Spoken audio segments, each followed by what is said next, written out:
Hey travelers, did you know that you could get 500 or more if your flight is delayed? Here's how. First of all, know your rights. In the US, if your flight's significantly delayed, airlines owe you compensation. In the EU, it's up to $600, right? You can type right here US airlines delay compensation, right?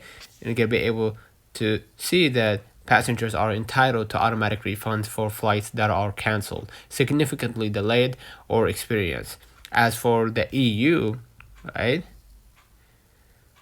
EU, type right here, EU, you're gonna be able to see that they offer right 250 up to up to 600, right? Next, keep everything. Hold on to your boarding pass and receipts. Documentation is key.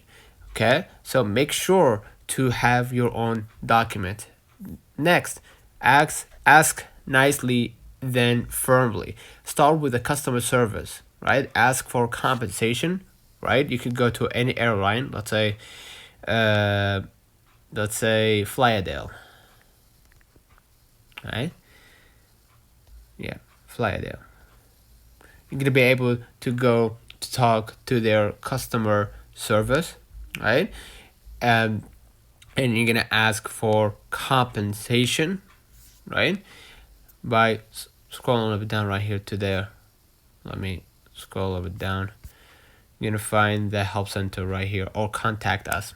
Okay, and you're gonna be able to ask for compensation. If they say no, escalate. Next, use claim services. There are websites that handle claims for you, like Air Help or EU Claim.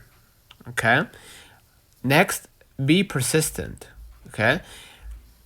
Do not take the first no as the final answer. Follow up until you get your money. So next time you're stuck at the airport, remember your time is valuable and you deserve compensation. Let's know in the comments if this video helped you. Do not forget to like and subscribe. Thank you for watching.